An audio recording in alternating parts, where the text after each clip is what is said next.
Bonjour et bienvenue dans CNPC au lycée. Et oui, les cours continuent. Aujourd'hui, je vais vous proposer tout simplement un exercice qui parlera du mouvement d'une particule chargée dans un champ électrique. Donc sans plus tarder, je vous donne l'énoncé de l'exercice.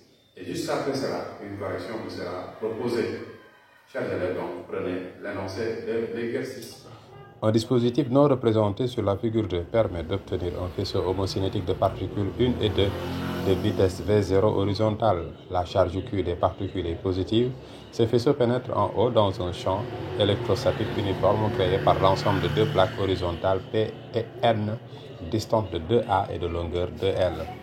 Entre ces plaques, on établit une tension constante U qui est égale à Vp moins Vn. La position des particules est définie dans le repère OIJ indiqué sur la figure 2 par ses coordonnées cartésiennes x, y. Les points C et O' sont définis par leurs coordonnées cartésiennes CL0 et O'L plus T0. On admet qu'en l'absence de champ électrostatique, le faisceau de particules frappe l'écran O. Premièrement, établir les équations des trajectoires des particules 1 et 2 dans le champ en fonction de Q, M1, M2, U et V0, préciser leur nature. Voilà, chers élèves, l'énoncé de l'exercice. Maintenant, sans plus tarder, on va s'intéresser à la correction. Vous avez l'énoncé de l'exercice avec vous, donc sans plus tarder, je vous propose une correction. Qu'est-ce que nous avons? Nous avons deux particules, 1 et 2, qui arrivent en haut avec la même vitesse V0 et qui entrent dans une région, bien dans une zone où il existe une différence de potentiel. Pourquoi il existe une différence de potentiel? Parce que les plaques P et N ne sont pas polarisées de la même manière. La plaque P est chargée positivement, la plaque N est chargée négativement. Ce qui fait quoi? Ce qui fait tout simplement que, n'est-ce pas, dans cette région règne un champ électrique E. Un champ électrique E qui est comment? Perpendiculaire aux plaques. Comment sont disposées les plaques? Les plaques sont disposées horizontalement, conséquence, le champ électrique E va être comment? Vertical. Donc le champ électrique E étant vertical, alors que nous savons que ce champ qui est vertical doit être toujours dirigé vers les potentiels décroissants. Donc cela veut dire quoi? Cela veut dire justement que le champ E est orienté vers la plaque N. À partir de ce moment-là, les particules qui arrivent ici vont subir une force électrique. Pourquoi? Parce qu'il existe ce champ électrique. Quelle est la relation entre le champ électrique et la force électrique? La particule qui va arriver à ce niveau va subir une force électrique F qui est égale à Q fois E. Qu'est-ce que cela veut dire? Cela veut dire que F et E sont collinaires, mais ici on peut même aller plus loin que ça en disant que F et E sont collinaires et de même sens. Pourquoi F et E sont collinaires et de même sens? Parce que tout simplement, la charge Q, elle est positive. Quelle est sa valeur? C'est plus 1,6, 10 puissance moins 19. À partir de ce moment-là, F et E étant collinaires et de même sens. Donc qu'est-ce qui se passe? La particule qui arrive ici avec une vitesse V0 et qui veut tout simplement se déplacer dans ce sens-là en suivant tout simplement une trajectoire rectiligne, va avoir tout simplement une force F, l'imposer tout simplement de changer de trajectoire. Pourquoi? Parce que la force F va agir sur la particule et va dévier tout simplement le mouvement de la particule vers le bas. Quelle va être la nature de ce mouvement qui sera orienté vers le bas? Quelle sera la nature de cette trajectoire? C'est ce que nous devons essayer de déterminer.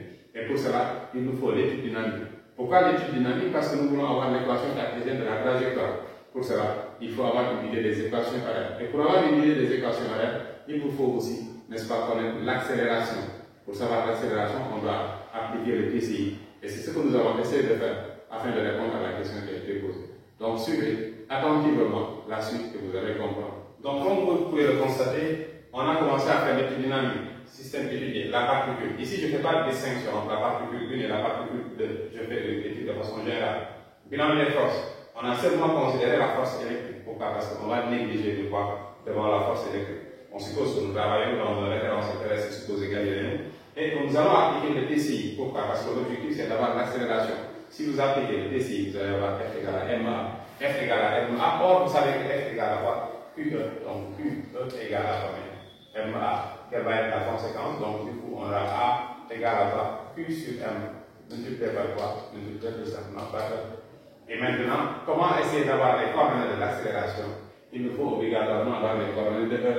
Maintenant, suivez. Donc, nous avons A égale à Q sur M multiplié par E. Nous voulons avoir les coordonnées de l'accélération. Mais j'ai dit, commençons d'abord à s'intéresser aux coordonnées de E. Pourquoi? Parce que les coordonnées de l'accélération dépendront des coordonnées de E. Donc, nous allons travailler dans ce repère nommé R IJ, où tout point et toute grandeur vectorielle va avoir une composante X et une composante Y. Par conséquent, pour E, il va avoir aussi une composante x et une composante y, EX, qui est comment? Regardez E. Regardez la direction de E, elle est comment? Parallèle à la direction de l'axe des y. À partir de ce moment-là, qu'est-ce que cela veut dire? Cela veut dire tout simplement que E est porté par l'axe des y. Conséquence, E n'a pas de composante x. E n'ayant pas de composante x, toute la composante qui implique, tout E est suivant l'axe des y. Par conséquent, on va s'intéresser donc à EY. Mais attention, regardez la flèche de E comparée à la flèche de l'axe des y. C'est deux sens opposés. Par conséquent, n'est-ce pas, EY est égal à combien? Est égal à moins E. À partir de ce moment-là, vous avez les coordonnées de E. C'est ça qui va nous permettre tout simplement d'avoir les coordonnées de l'accélération. Comment? A, dans ce repère, va avoir aussi AX et AY, ces deux composants. AX et AY, ils vont être débutés à partir de là. Comment ça? Parce que AX va être égal à quoi? Q sur M multiplié par quoi? EX et AY va être égal à quoi? Q sur M multiplié par quoi? Multiplié tout simplement par EY. À partir de ce moment-là, on va remplacer EX et EY par le valeur. Donc, du coup, A dans ce repère va avoir, n'est-ce pas, comme composante AX, vu que EX est égal à 0, conséquence AX aussi va être égal à 0. Après est égal à EY, EY est égal à moins E, conséquence, qu'est-ce qu'on aura? Pour AY, on aura tout simplement Q sur M. À la place de EY, on va mettre moins E. Donc, voilà l'expression tout simplement de l'accélération en suivant X et suivant Y. À partir de ce moment-là, qu'est-ce que vous avez? Vous avez les coordonnées de l'accélération. À partir de ce moment-là, on peut avoir une idée de comment seront les équations pareilles. Mais avant cela, on va s'intéresser à quoi? Nous allons nous intéresser aux conditions initiales. Conditions initiales, c'est-à-dire quoi? On va s'intéresser à la première position occupée par le orbite au cours de son mouvement. Notez OM0, de coordonnées x0 et y0. Le mouvement de la particule, bien de ces deux particules, commence à partir du point O. En tout cas, notre étude nous commence à partir du point O. O qui est l'origine du repère, conséquence x0, bien x de O égale à 0 et y de O aussi égale à 0. Mais aussi, qu'est-ce que nous savons? À cette position, la particule, bien les particules, n'est-ce pas, sont animées d'une vitesse V0. V0 aussi, qui va avoir deux composantes, V0x et V0y. Naturellement, en regardant, on se rend compte que V0 est porté par l'axe des x. Étant porté par l'axe des x, donc V0x est égal à V0, par conséquent, V0y aussi va être nul. Maintenant, à partir de ce moment-là, nous pouvons donner les équations horaires du mouvement. Nous allons continuer par donner tout simplement les équations horaires du mouvement. Et pour cela, on revient ici sur l'accélération. A, qu'est-ce que nous avons? AX est égal à 0. AX est égal à 0 pour dire quoi? Pour dire tout simplement que suivant x, n'est-ce pas, la vitesse est égale à une constante. Suivant x, la vitesse constante, conséquence, le mouvement que nous allons avoir suivant x, sera un mouvement d'équilibre uniforme. Et si tel est le cas, d'après, n'est-ce pas, le cours sur la cinématique, AX égale à 0, Vx égale à une constante, pour dire quoi? Que Vx va être égal à V0x. Donc V0x qui est égal à V0, c'est aussi la vitesse à tout instant. Donc, suivant ici, c'est le mouvement d'équilibre uniforme. L'équation va donc s'écrire sous la forme V de xt.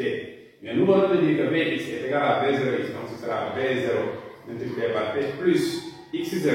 x0 qui est égal à combien? x0 qui est égal à 0. Bon, on peut ne pas l'écrire, donc on enlève. Suivant y, qu'est-ce qu'on a?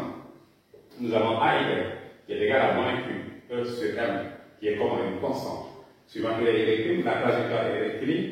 L'accélération constante, donc nous allons avoir un mouvement rectiligne uniformément varié. À partir de ce moment-là, l'équation va s'écrire sous la forme y est égal à 1 demi de AY, c'est-à-dire 1 demi de moins Q, E sur M, multiplié par quoi? T carré. Plus quoi? Plus V0Y fois T. Plus V0, c'est-à-dire 0 fois T, ça va donner 0. Plus quoi encore? Plus tout simplement Y0. Y0 qui est égal à 0. Donc voilà, chers élèves, comment faire pour tout simplement donner les équations pareilles. Mais nous n'avons pas encore terminé. Nous avons certes là les deux équations pareilles. Maintenant, on va essayer, à partir de ces équations pareilles, d'en déduire l'équation cartésienne de la trajectoire.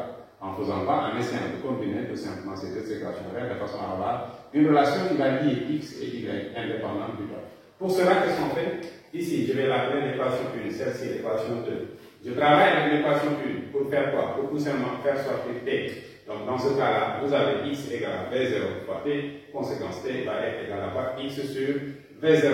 À partir de ce moment-là, j'ai une troisième relation que nous allons intégrer tout simplement dans Y. Donc, ce qui veut dire que Y, maintenant, plus de Y de P. Pourquoi? Parce que P va être exprimé en fonction de X, donc on dira Y de X. Ce sera égal à quoi? Moins 1 demi. Tout simplement de quoi? De Q, E, sur M. Facteur de quoi? À la place de P, je mets X sur V0 au carré. À partir de ce moment-là, qu'est-ce qu'on aura? On aura ceci exactement. On va ordonner l'expression en disant que Y de X va être égal à quoi? Moins Q, E, sur combien? 2M V0 au carré. Le tout multiplié par quoi? X carré. Maintenant, l'équation que je dois avoir, je pense que je ne vois pas E. À la place de E, je vois tout simplement U. Donc, du coup, je dois tout simplement essayer d'exprimer E en fonction de U. Comment faire? Sur. Nous avons quoi? E est égal à quoi? U sur la distance tout simplement qui sépare les deux plaques.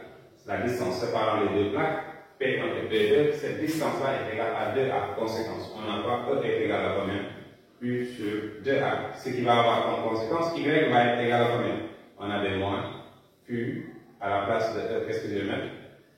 Tout simplement U sur 2M V0 au carré, mais le 2A doit venir. 2 fois 2, ça nous fera combien?